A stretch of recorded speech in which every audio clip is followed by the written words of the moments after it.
Many thanks for those who are returned and are still dialed into our Accessibility Summit. I'm going to press on with our program. Next speaker that we're going to have is Dr. Richard Scotch, who is a professor of sociology and public policy here at UT Dallas. We've had the honor of having Dr. Scotch present at this summit before.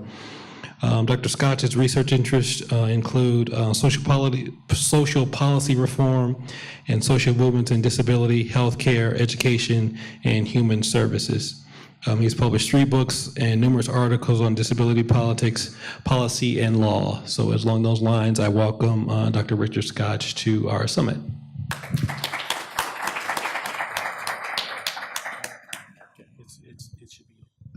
So what I have to say won't be nearly as interesting as the first 2 presentations, and I'm going to cut my remarks a little short so we have more time for the panel in a little while. I'm a sociologist, and there was a famous sociologist from Texas named C. Wright Mills, who, if you ever took an intro course, you might have heard of. He's famous for saying that sociology is a combination of biography and history. And so we've had our biography, 2 very interesting biographies. So I'm going to just fill in with a little bit of history. And I promise not to take too much time, but I'll leave some time for questions if you have any. I'm interested in how different ideas about disability have entered into public policy and programs. So particularly, I'm interested in civil rights programs like the Americans with Disability Act, where they came from, how they were the result of activism by people with disabilities, and what kinds of impact they've had.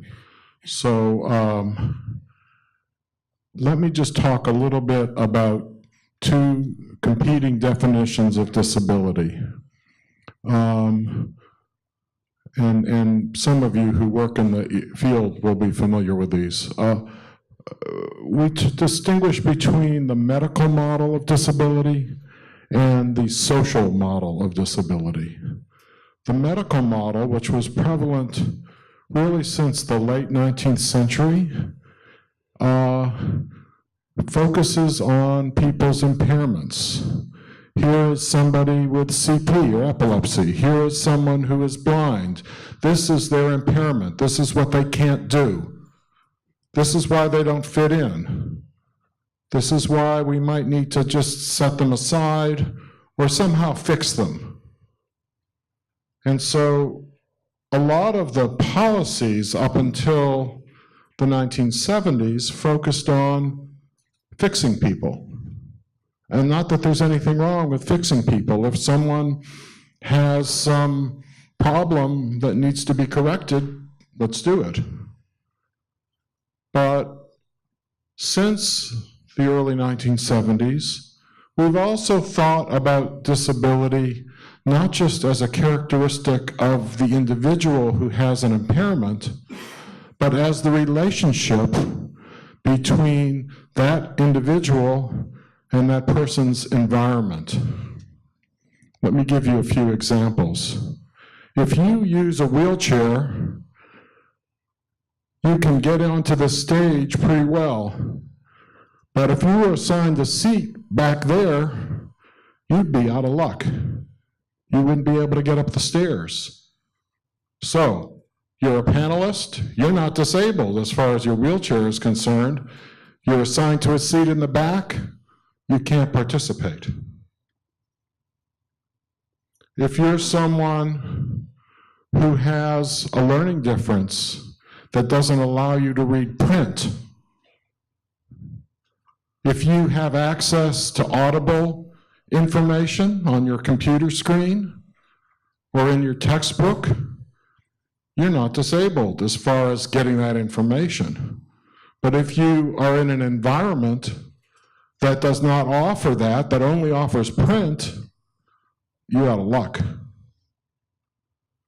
So a lot of the programs I'm interested in studying as a scholar in public policy are those that try to not fix the person with a disability, but try to fix the environment, that try to ensure that environments can accommodate disabilities, that practice what Tracy referred to earlier as universal design, that accommodate as wide a range of different kinds of abilities as possible.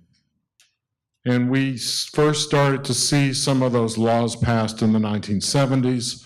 There was some discussion earlier about Section 508, that's of the Rehabilitation Act of 1973, and also part of the Americans with Disabilities Act that mandates telecommunications be accessible. There are other provisions that mandate that buildings be accessible, that bathrooms be accessible, that all kinds of facilities be accessible. So by trying to fix environments, we can promote the participation of many more people. Some people I know were involved with the US Census, trying to figure out how we measure disability. They used to have a question on the census, I think it's still there, that asked, do you have a physical or mental condition that prevents you from working? They then later added working or going to school or working and keeping house, because they figured out that students work and people who keep house work pretty hard, but maybe you don't get paid for that. But that tried to measure disability according to a deficit, according to an impairment. And so my friend who was blind, a colleague of mine, she was working, so she wasn't disabled. She was blind. She probably couldn't have worked driving a bus, but she did pretty well as a college professor. But this colleague of mine out in San Francisco, Stephen Kay, ran some focus groups with people with disabilities, all representing all different kinds of impairments. And he asked them, well, how would you define disability? Anybody care to guess what answers he got? Tracy, do you have a guess? Well, I don't really have a definition. oh, I'll give you the answer because we're running out. Oh, yes, sir. So I look at a disability as, 1 minute, you may be 100% one way, and then all of a sudden, at an instant, your life has changed. So now you're not the person that you once was, and your life has dramatically changed. So now, you've had to relearn and redo things in a different way. That's exactly, I'm sorry to interrupt you. I'm excited. You gave the right answer. You get an A for the class. What these focus groups, there were a series of them, said was, you do things in different ways. What the people with disabilities who participated in the study said is, we do things, we just do them differently than other people. So Tracy gets around a little differently from the way I do. Christy does some things a little differently than the way I do. She's an engineer, so she does a lot more things than I can do. But we need to think about environments that allow that kind of flexibility, that can accommodate a variety of different differences. Differences in how people move around, differences in how people learn, differences in how people communicate.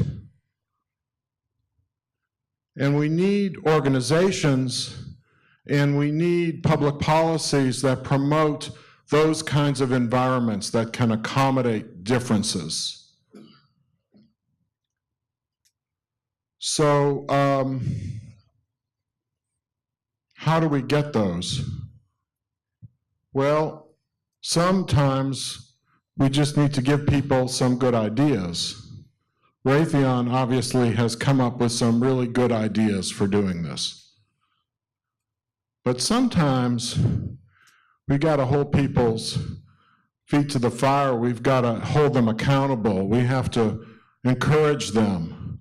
We have to sometimes require them to accommodate people who do things differently, because it's not always easy to let people do things differently. We get into habits, bad habits.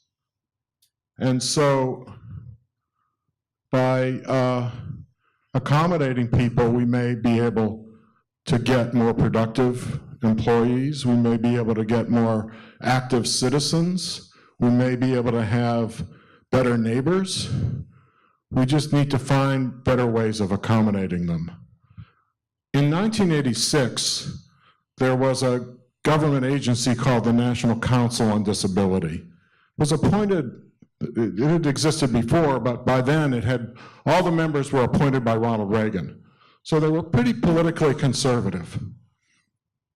And they hired a survey research company to ask disabled people what they needed, what their problems were, what they wanted to be more effective members of the larger society. And the way they responded was, the biggest problem we have is discrimination. It's not stairs. It's not interfaces with computers that are based on visual images or just based on text. It's not TVs that don't give you captioning. The biggest problem was that people wouldn't give them a chance. And so that group of fairly conservative officials, some of them from Texas, Lex Friedan from Houston, for example, Justin Dart, Texans, they said, we want to draft a law that will limit that amount of discrimination. And so they came up with the Americans with Disability Act. And sometime when we have more time, you can invite me back and I'll give you the long history of that. But that was the origin. It was an attempt to allow people and require employers and public accommodation providers like businesses and restaurants and movie theaters and sporting venues to accommodate people so that they can participate. Now, the ADA, I just actually edited a special issue of a journal called Disability Studies Quarterly on the 25th of the anniversary of the ADA, which was 2 years ago. And we found that what the various people who contributed to that found was that there were many good things that had happened.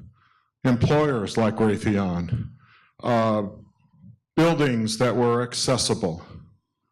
But overall, employment for people with disabilities in the United States had actually gotten worse. We went from about 50% unemployment, or 50% full-time employment, to about 28% full-time employment. So something about our society, even though we think people's attitudes are more positive toward accommodating people with disabilities, there are some things that are changing that may make that accommodation more difficult. Maybe it's the nature of work. That's a research project I'm working on with a colleague, an economist at UT Southwestern. We're looking at the future of work. Maybe it's just changing attitudes. I don't think it's that. Maybe it's technology. Technology is wonderful. It allows us to do things that we couldn't do before, but it also requires, it's changing so constantly that it's a little harder to accommodate people as you're keeping and coming up with things, as some of the examples that Tracy gave were. So I think we're doing better in many ways, but we're still falling behind in other ways. And that's something I hope we will continue to have a conversation with. Now, we've got a terrific panel coming up, so I'm going to stop my remarks now. I think we have time maybe for one or two questions, and then we'll move around and get to the next stage. Yes, sir.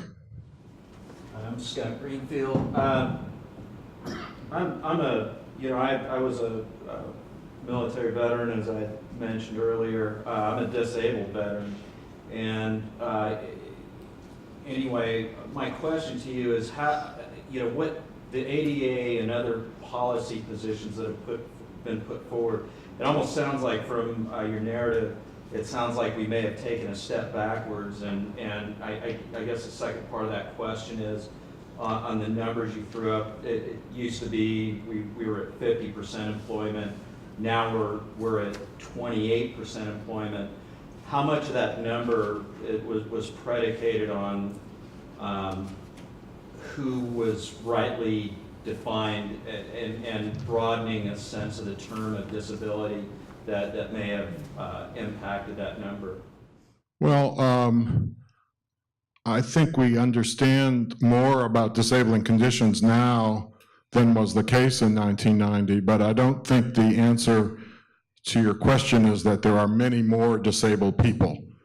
There are certainly some conditions as we age as a society. All of us are getting older, I think, in this room, but as on average we get older, people are living with more kinds of impairments, but usually we can manage those pretty well. So I think the difference is the nature of work. If you think about the kinds of jobs people had 27 years ago when the ADA was passed and the kinds of jobs people have now, a lot of the jobs now didn't exist 27 years ago. And as a university, we're trying to train people for those new jobs.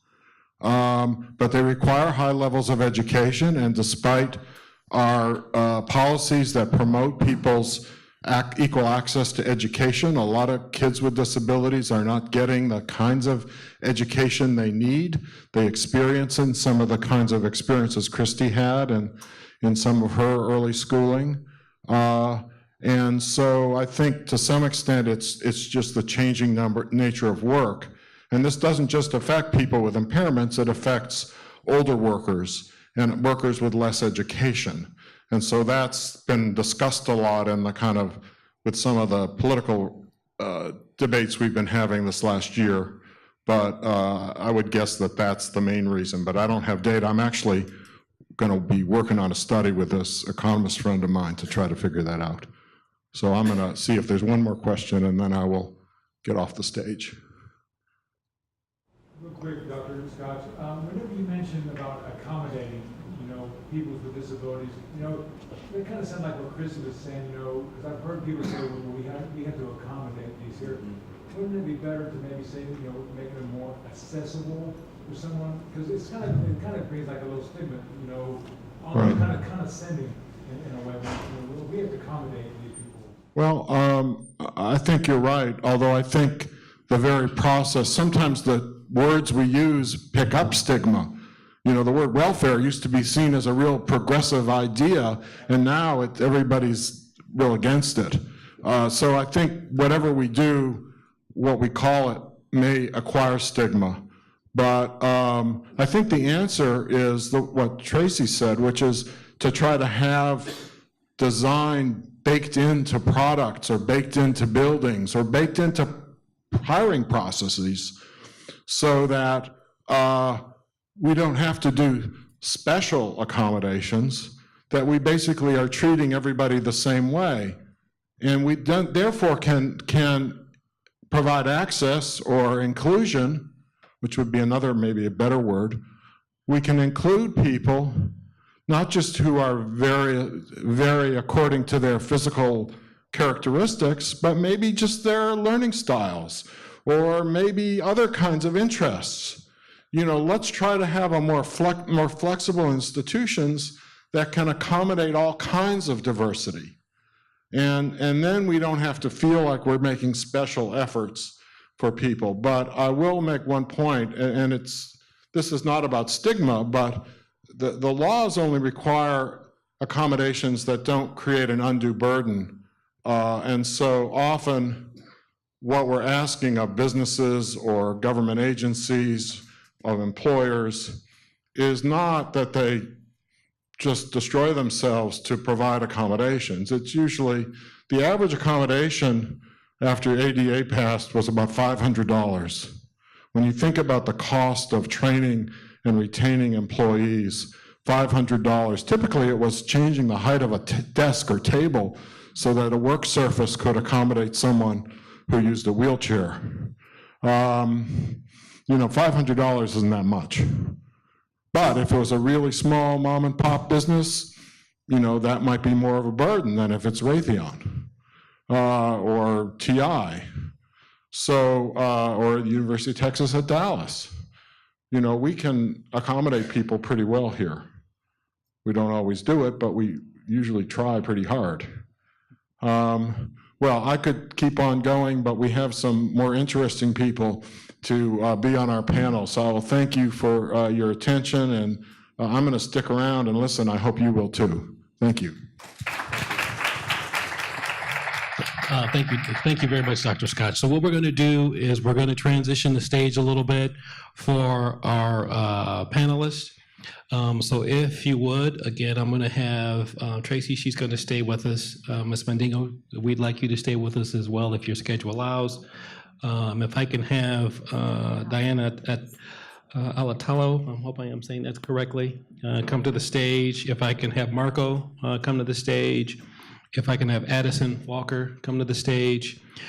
Each person, when you get up here and before we begin our discussion, before we begin our talk, I'm just going to have each person provide just a real brief introduction of who they are, what they do, perhaps something about the inclusion that drives the innovation in their accessibility.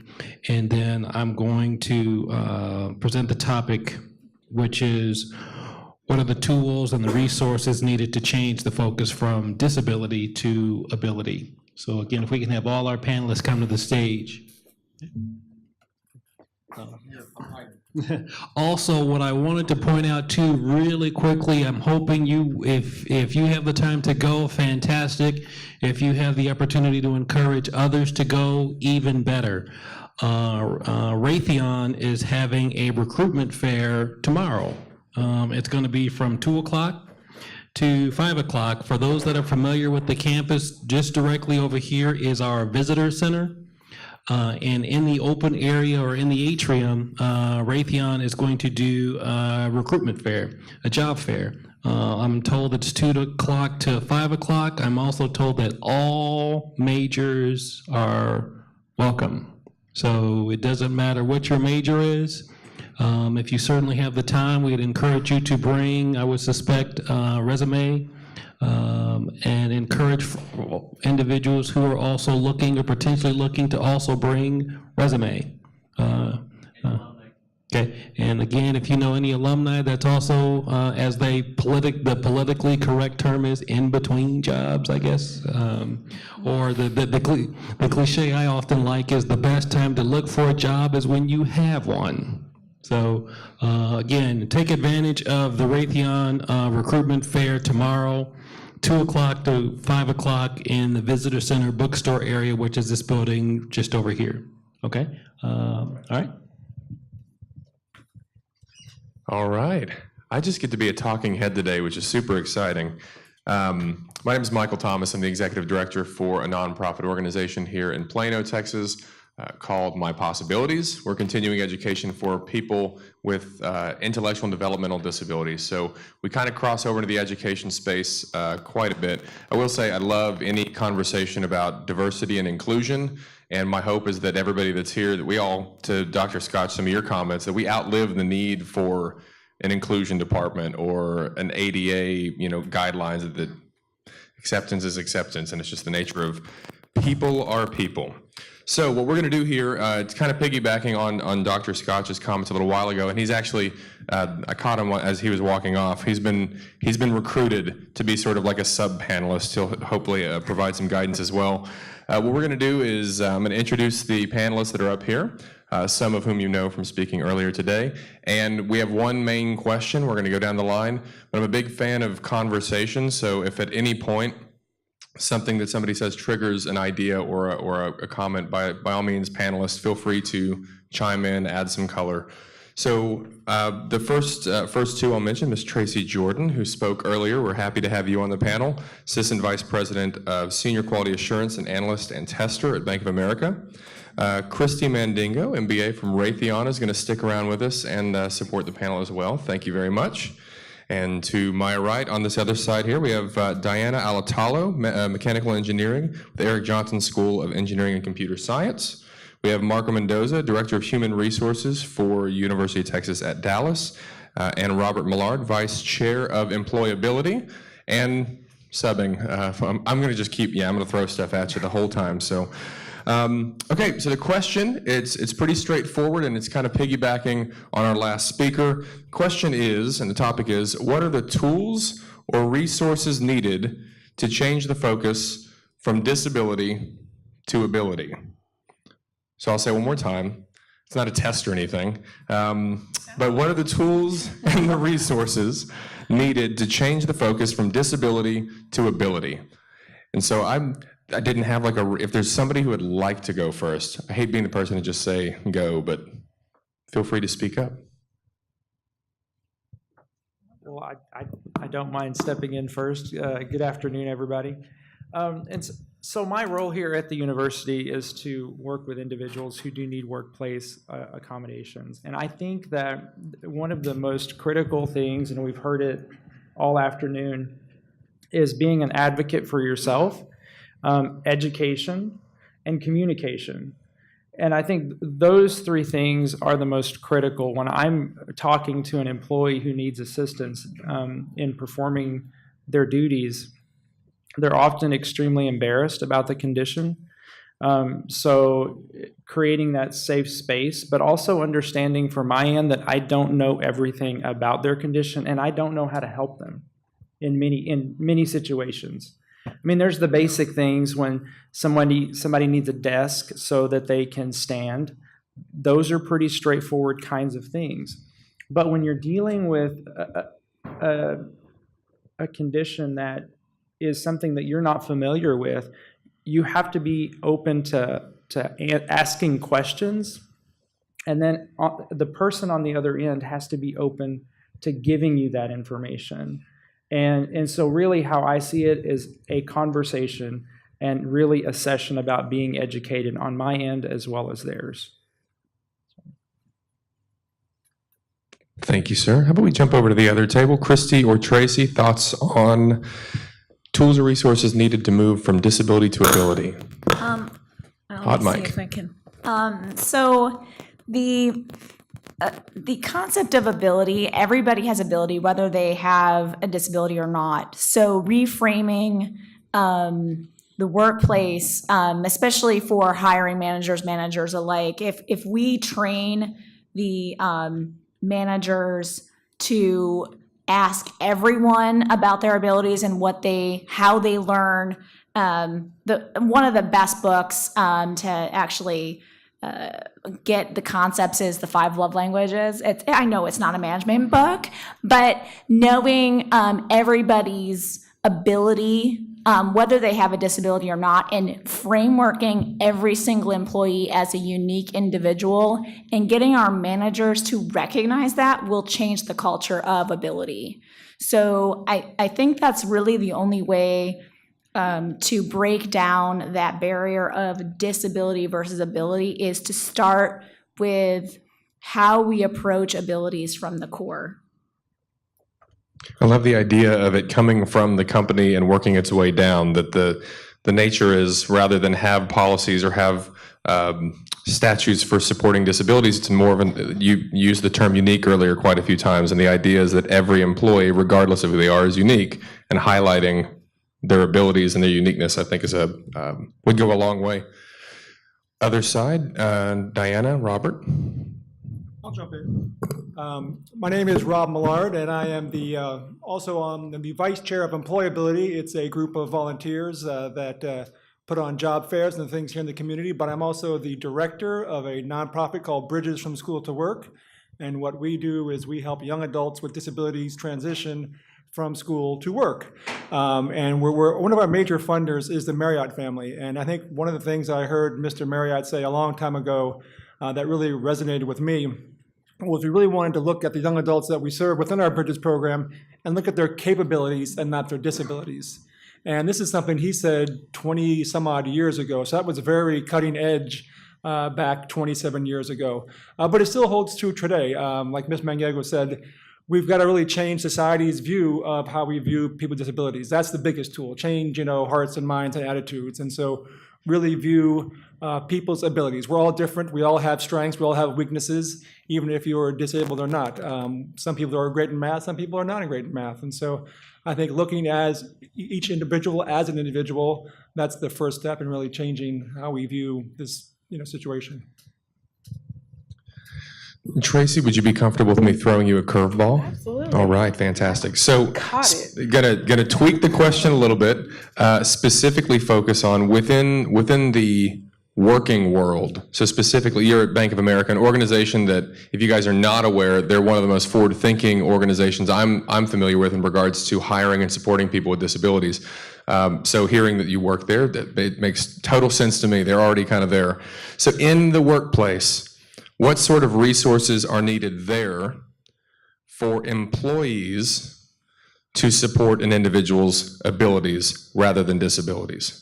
I know I touched on it earlier when I was giving my presentation, but I can't stress enough about implementing a culture of accessibility to where you're not doing something specifically for a person with a disability, you're just doing it by rote. So the thought process behind that is when you're having those presentations, when you're going through those training sessions, when you're creating, those email threads or whatever you're sending out there, accessibility is right there along with whatever other protocols or formats you implement in place, that's right there. So you're not singling out people with disabilities saying, I have to do this especially for this particular population, because that alone is going to cause separatism. That alone is going to make a divide simply because you feel like you're forced to do this for a certain population. But when you don't do it that way, you make it more inclusive.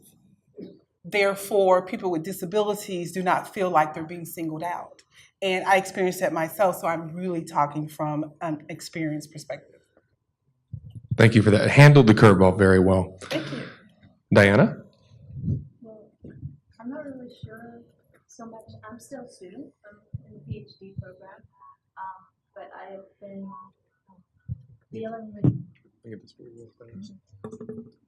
So I have to deal with the constant health challenges. I have an autoimmune disorder, so I've got the long list of different aspects that tend to play in. And I know some of the challenges that I've had when it comes to even just interviewing or getting positions.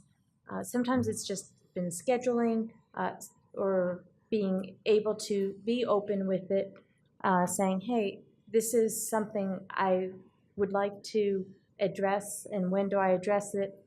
And I think some of it might just be even educating those who are doing the interviewing, or educating or giving consistent advice to those who are trying to help us transition from education to work. I know I consistently was told, basically, if you don't have to disclose your disability at the interview, don't.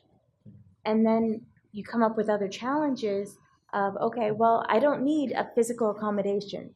But if you're going to start asking me technical questions, I need a lot more time to answer those technical questions, because I have no idea where you're coming from, because you're pulling them out of a hat that I didn't get to see what was in that hat beforehand.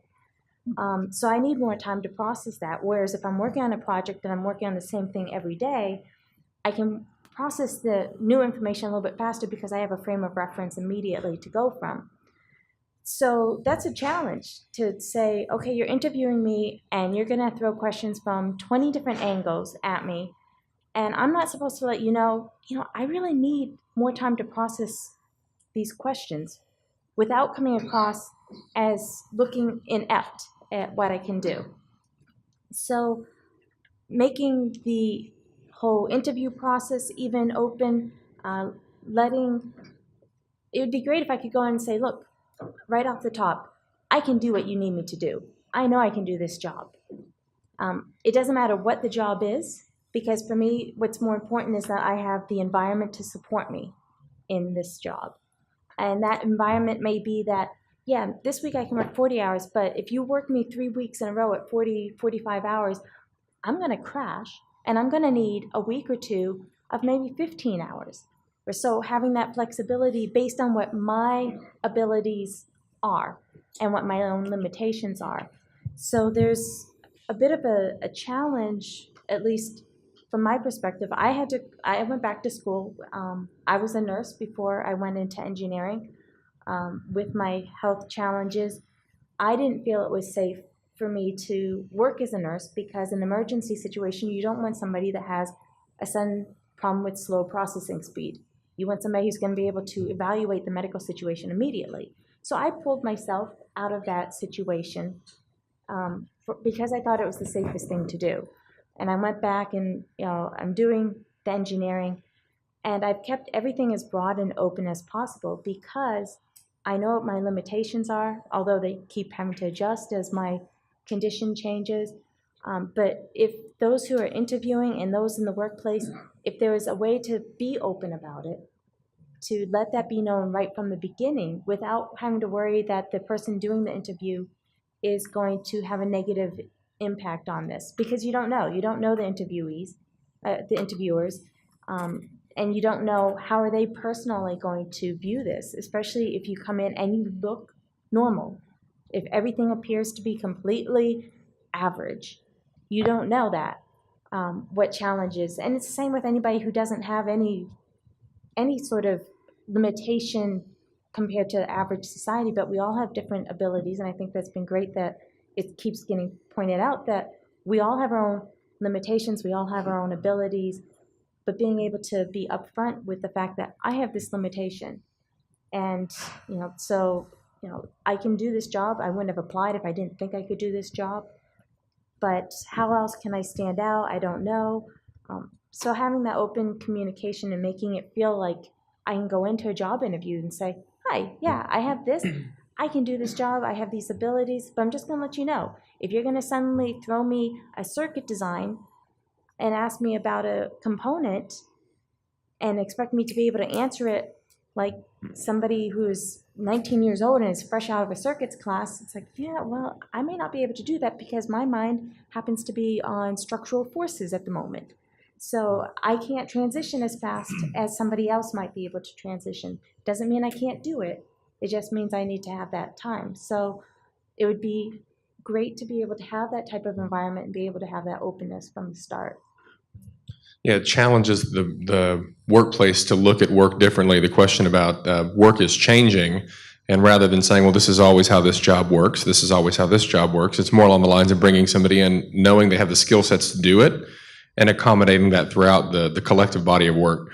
You hit on something I thought might, it's going to spin into a curveball for Marco. He doesn't know that yet, but it's about to happen. I believe it was last year, there was a conversation about, do you disclose if you have a disability when you're in the middle of an interview? Do you put it on your resume, or do you let people know up front? And there's still very much a split as to whether or not. Some people say absolutely, you tell people right up front. And then there's some people that have been through the process before that just go, my chances are stronger if I don't. And it's sort of in a limbo area right now.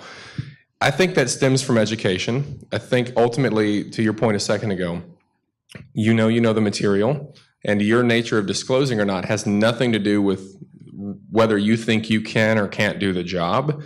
It's whether or not the person across from the table who's interviewing you will accept you for who you are and whatever disability you may have. So Marco, here's my question.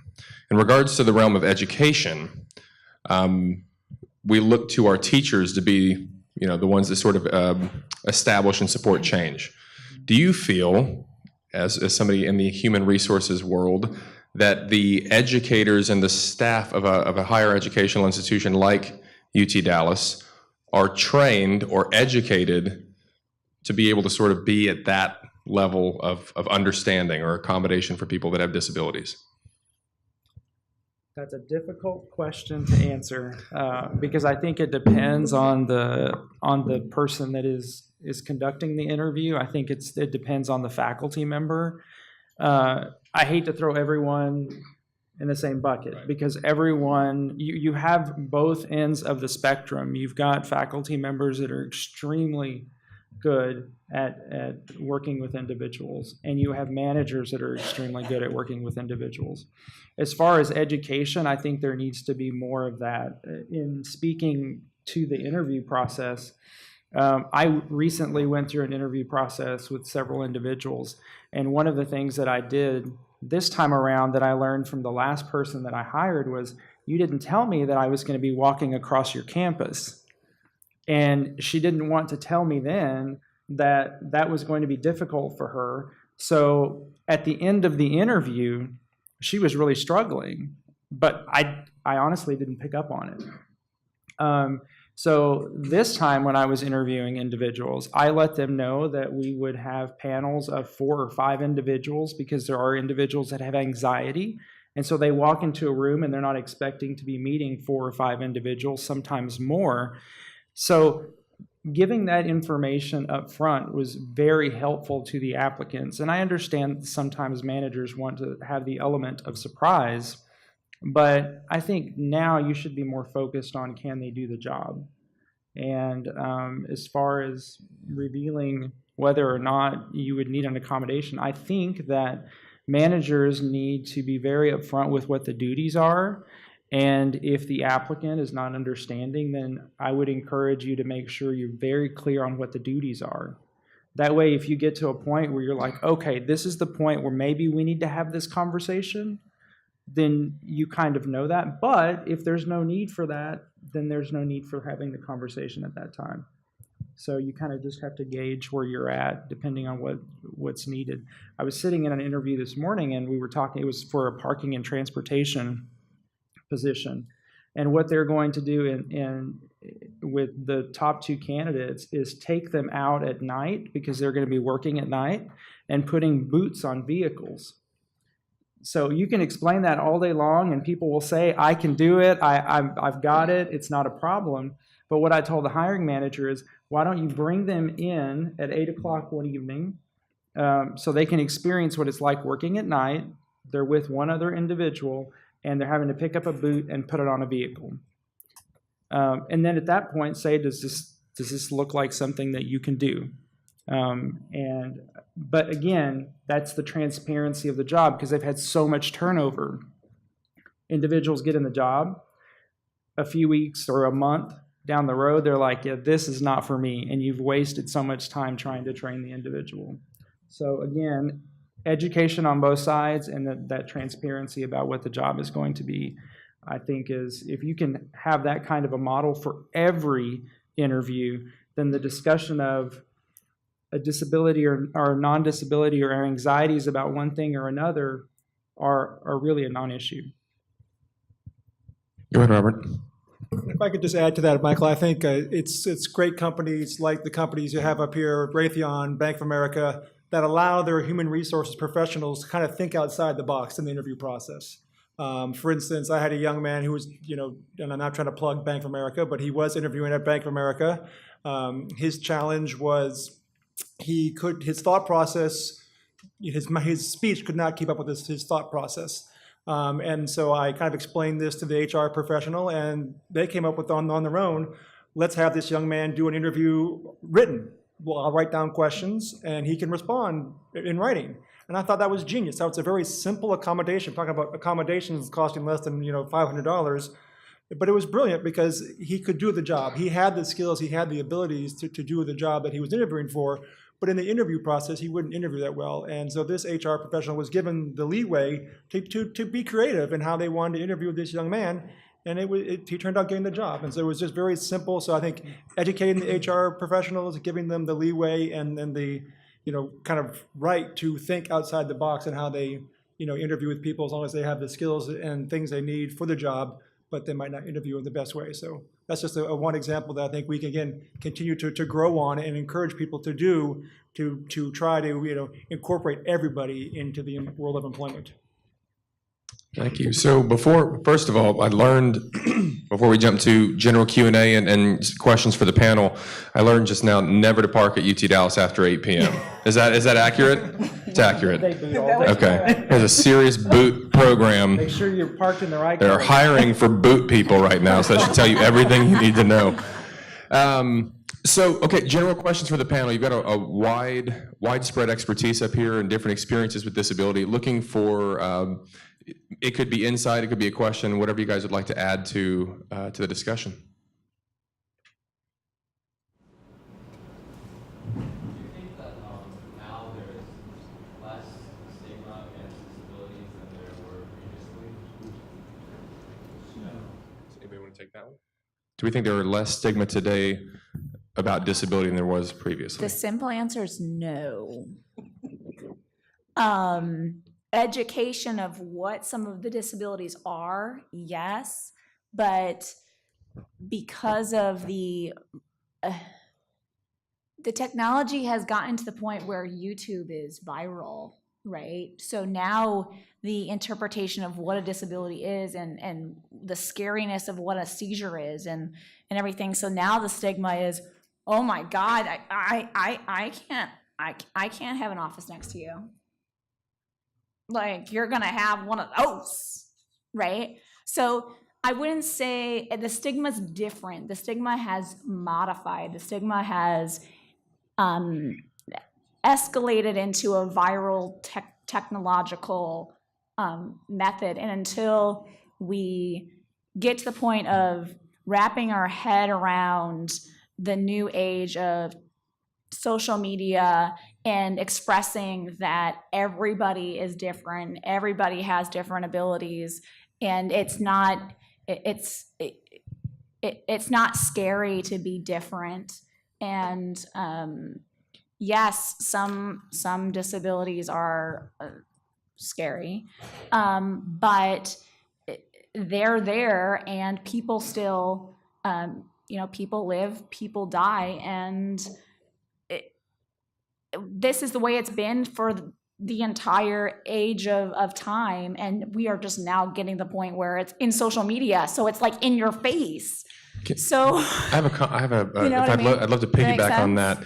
I actually think she nailed an issue in regards to the stigma of disability, and it is rooted in social media. And I know that sounds cheesy, but what's happening is I do think we're seeing one version of acceptance is spreading. That's the nature of people with disabilities. They're just a little different, and that's okay.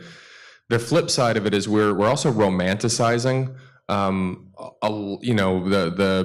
young man who's the homecoming king, or the young girl with autism who scores a three-pointer, and these are great stories, but we're beginning to swing. This is totally my opinion. You can all disagree with me. I think we're beginning to swing into the acknowledgement of people with disabilities as charity, as opposed to true community inclusion. And it's so weird, because at the same time I'm cheering on that video, I'm also like, but why does this video going viral, and why does it exist? Or why does it need to exist? So I do think the stigma is different. There's definitely a wider acceptance, in my opinion, than there was 10 years ago. We have not fully rooted it into the greater community yet. Question? Yep.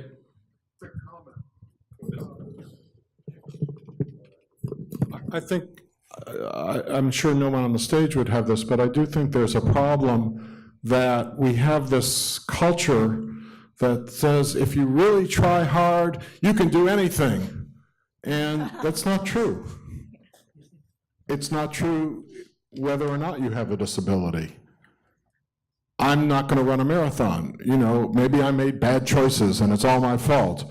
But people can't always do things just because they try hard and work hard.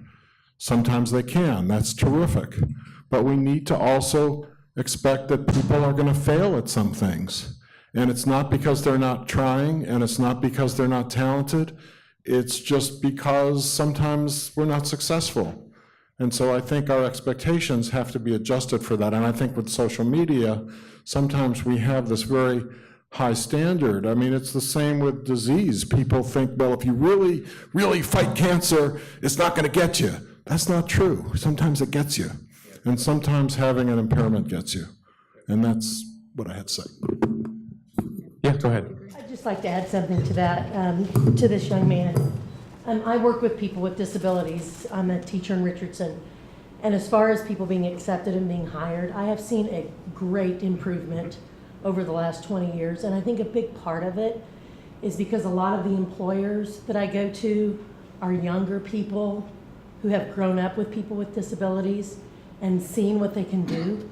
They know that they have abilities. It's not they're hiring someone because they feel sorry for them. They've been in school with them. They know they can do those jobs.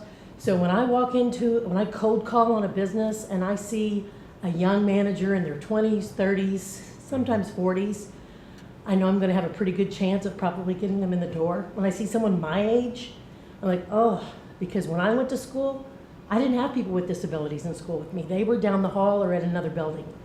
So I welcome seeing a young person when I go in, and I encourage everyone here that works anywhere, that works with young people, that works with older people. If you've grown up with people in your classes in your school buildings, please let people that you know that you work with know that they want a shot, they want a job. They'll be some of the best people you ever hire. And if they're not, you can fire them. It's okay. You know, we always tell people when we go in, if this doesn't work, we're probably going to quit before it becomes a reason to fire someone, because we want it to be a win-win. We don't want it to be a charity case. We don't want it to be, we want people to think your business is so wonderful because you're hiring a person with a disability. We want people to think you're such a smart manager because you hired this person who's going to come to work every day and do a great job. And not go home and jump online to look for the next job. Right. The- Retention is Right. The irony is now in social media, we see these stories all the time about good old Mr. Bobby who's retiring from a grocery store after 35 years working there. And that's not the exception. Truth of the matter is, if we were doing more hiring at that level across the board, those stories would be commonplace. Because these guys, if they're able to your point, if they are able to accomplish the task and they're supported by their co-workers and managers. I use the name Mr. Bobby, but I'm actually referring to somebody who I know has worked at a place for about 20 years. He's outlived God knows how many managers and 3 different grocery store names in that location. He's the only consistent in that building. Other questions? So in the process, I know sometimes I get asked in normal conversation, but even in professional settings, I'll disclose or I'll say that I have a disability, and they'll immediately go into, oh, what is it, and what do you, how did you get that? Oh, wow. And not more in conversation, not in an interview necessarily, in conversation. How can you gear away from that? Because then I feel like I have to tell the whole life story, and then there's this moment, and you're so strong. And it's just, Don't you love that? Oh God, you my inspiration. Yeah, I get that all the time, actually, unfortunately. Well, as far as associated to the interview itself, I always have found success in putting it in the cover letter and not in your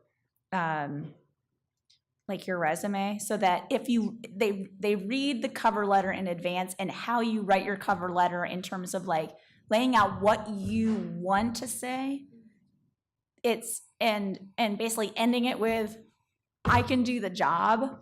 We're done having this conversation, basically. I mean, that's basically what your cover letter ends up being, is this is as much as I'm going to give you. Tracy, thoughts? Yeah,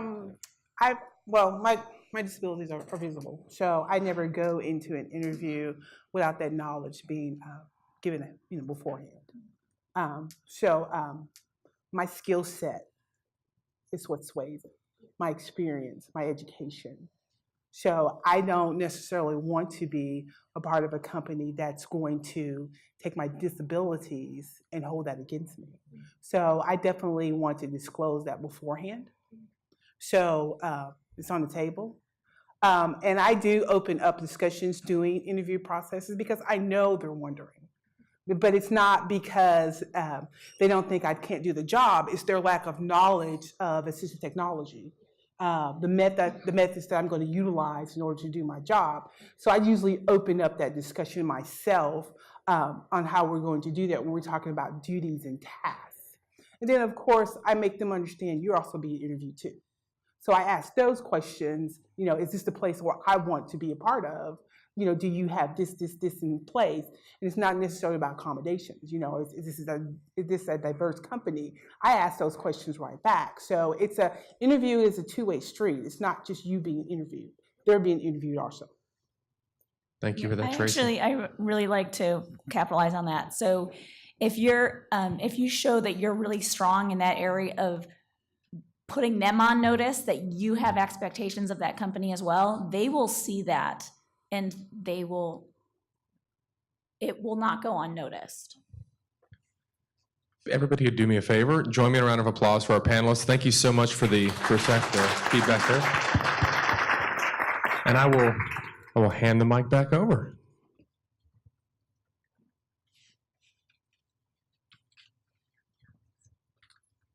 You can hang out, I guess. He'll tell. I think he knows what's going on here.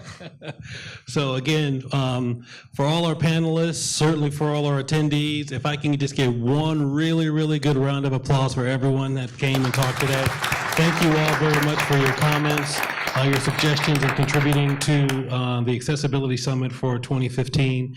Obviously, a presentation of this sort in terms of the university showing its thanks and showing its appreciation. Hold on.